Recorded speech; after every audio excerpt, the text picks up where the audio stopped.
Bonjour à toutes et à tous et bienvenue dans cette nouvelle vidéo. Aujourd'hui on va parler de la saison 2 de Stranger Things. Ne vous en faites pas, je vous préviendrai quand je commencerai à parler de spoilers, mais pour l'instant il n'y en aura pas. Alors, on va peut-être commencer pour les 2-3 ermites du fond qui n'ont pas suivi ce que c'était par parler de ce qu'est Stranger Things rapidement. Stranger Things, c'est une série créée par les frères Duffer dont la première saison a été diffusée sur Netflix à l'été 2016.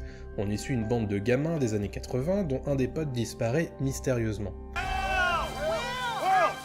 Dans le même temps, une jeune fille au pouvoir étrange apparaît et une série de phénomènes très bizarres commence à avoir lieu dans la petite ville de Hawkins dans l'Indiana. Très vite, la série profite d'un bouche à oreille assez dingue et devient très rapidement un phénomène. En cause, la profusion de références aux films de Steven Spielberg, aux romans de Stephen King ou même de tout ce qui vient des années 80.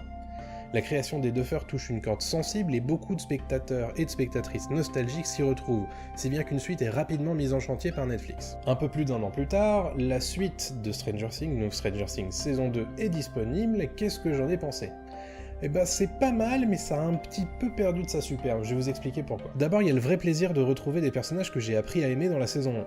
Pas forcément Eleven, mais plutôt Dustin et Lucas. C'est assez bizarre à expliquer, mais quand on les voit à l'écran, on comprend qu'ils sont vraiment potes dans la vie. Et puis le fait que Steve prenne de l'importance dans la saison 2 apporte un vrai plus en explorant de nouvelles dynamiques entre personnages qui ne se croisaient pas ou peu précédemment. Hey guys, do you see the...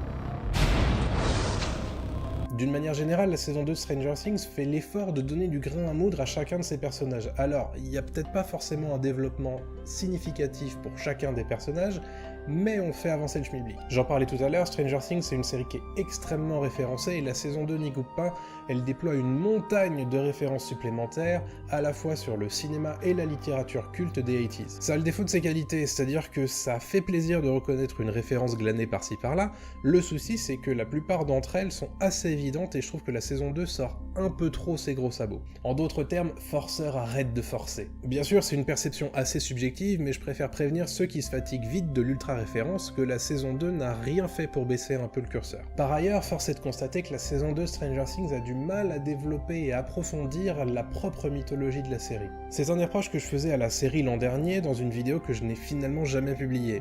Il faut, selon moi, qu'elle se serve de son assise nostalgique pour décoller et s'échapper de la référence pour la référence et proposer sa propre patte. Et pour le coup, j'ai trouvé que ça restait un petit peu trop pantouflard de ce point de vue-là. Certes, la série met un point d'honneur à montrer de plus en plus toute sa partie fantastique, mais au final, lorsqu'on tient les comptes à la fin de la saison, on se rend compte qu'on a très peu avancé le temps de ces 9 épisodes.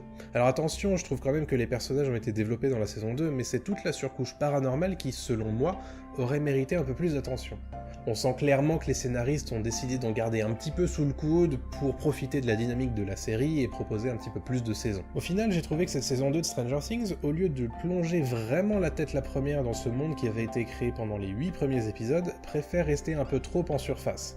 Avec une structure extrêmement semblable à celle de la saison 1, la saison 2 fait un presque sur place en termes d'avancée de la menace tout en développant certes un peu plus ses personnages. On sent que Stranger Things saison 2 c'est plutôt une année de transition un peu plus dédiée aux émotions de ses personnages qu'à la véritable avancée de ses enjeux. Pour conclure, c'est pas mal, mais je sens que ça a un petit peu perdu de son mojo. Il vous aura pas échappé que la saison 2 de Stranger Things avait 9 épisodes là où la saison 1 en avait 8, et il y a un de ces épisodes qui a beaucoup été décrié, on a beaucoup parlé de lui, c'est l'épisode 7, et du coup je voulais faire un focus tout particulier sur cet épisode-là qui s'appelle Lost Sister. Du coup forcément je vais être obligé de spoiler, et donc voilà, si vous n'avez pas encore vu l'intégralité de la saison 2, je vous conseille d'arrêter cette vidéo tout de suite, de vous abonner quand même, et d'aller voir l'intégralité de la saison 2 pour ensuite revenir et voir ce que j'avais à en dire. Tout le début de la saison, et d'ailleurs la saison 1 entière, insiste sur le fait qu'Eleven est seule. Lorsqu'elle entre enfin en contact avec sa mère, incapable de communiquer autrement que par les mêmes images mentales, elle découvre qu'elle n'est pas la seule à avoir vécu les maltraitances dans le labo. C'est toute l'aventure que cet épisode 7 va proposer au spectateur et à la spectatrice.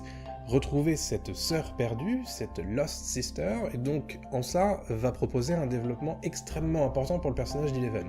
Le problème, c'est que c'est assez inégal sur un certain nombre de points. Tout d'abord, le fait de déplacer l'action à Chicago change totalement la tonalité de l'épisode. On est loin de la petite ville rurale et de l'univers de la série, du coup, forcément ça tranche déjà pas mal. Ensuite, c'est un épisode qui n'est centré que sur le personnage d'Eleven, là où on a plutôt été habitué à un rythme collégial avec une scène sur tel groupe de persos, une scène sur tel autre, Bref, ça peut donc surprendre, mais au-delà de ces petites entorses au règlement entre guillemets de la série, c'est surtout l'écriture qui est assez surprenante. Tout d'abord, il faut parler de la fameuse sœur perdue d'Eleven. Elle s'appelle Callie, ou numéro 8 selon son tatouage hérité du labo. Elle s'est échappée d'ailleurs du laboratoire seule grâce à ses pouvoirs de projection mentale qui lui permettent de distraire ses cibles. Une grande partie de l'épisode est donc dédiée à son histoire et à sa rencontre avec Eleven. I think your mother sent you here for a reason. I think she somehow knew that we belonged together. Mais elle est aussi accompagnée d'un certain nombre de sidekicks, et autant vous le dire tout de suite, ils sont d'une inutilité à faire peur. Si on y réfléchit bien, Callie n'a absolument pas besoin d'eux, c'est tout juste si on impacte qu'ils ont un prénom. L'épisode passe d'ailleurs un tiers de son temps à les monter contre Eleven.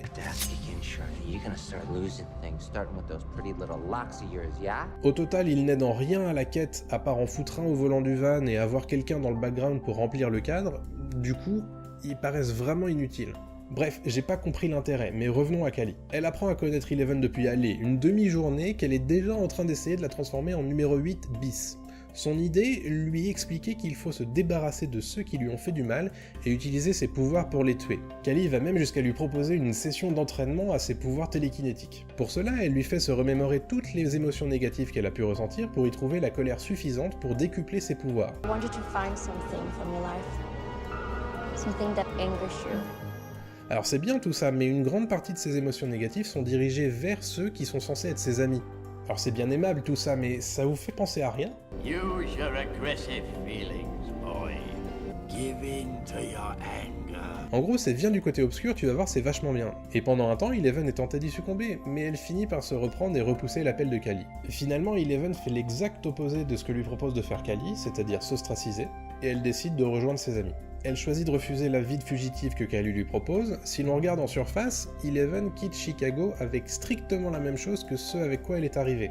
Elle est seule. Mais en réalité, elle a fait beaucoup plus de chemin mentalement. Elle a compris que ses amis étaient ce qui comptait le plus pour elle, et non le lien qu'elle imaginait avec sa mère et sa sœur perdues. Elle a aussi refusé de céder la place à la vengeance, et on a également appris quelque chose qui va être important pour la suite de la série. He is alive. Brenner est toujours vivant, et les pouvoirs qu'Eleven est capable de déployer se font au prix d'une blessure qui pourrait la tuer. En surface, on pourrait avoir l'impression d'un tout ça pour ça, mais en réalité, l'épisode 7 est pas vraiment complètement découpable de la saison 2. Il est trop important pour le développement psychique d'Eleven, qui en avait vraiment bien besoin, et en plus, il apporte probablement certaines conséquences pour la suite de la série. En revanche, il est très étonnamment écrit et aurait mérité d'être un peu mieux inséré dans le fil de la saison. Le personnage de Callie, si jamais il revient dans la série comme les Duffer l'entendent a priori, doit tout de même être un peu mieux travaillé. Toujours est-il que j'aurais du mal à trouver l'épisode 7 complètement dispensable. Voilà, c'est tout ce que j'avais à dire sur la saison 2 de Stranger Things, une saison que j'ai trouvée pas mal mais qui m'a quand même laissé sur ma faim. J'espère en tout cas que cette vidéo vous a plu, si c'est le cas, n'hésitez pas à vous abonner à la chaîne, à laisser un petit pouce bleu, à laisser un commentaire évidemment, et puis à me suivre sur les réseaux sociaux qui s'affichent quelque part. Quant à moi, je vous laisse pour aujourd'hui, et je vous donne rendez-vous la semaine prochaine, même heure, même endroit, pour une nouvelle vidéo. A très bientôt tout le monde, salut à tous.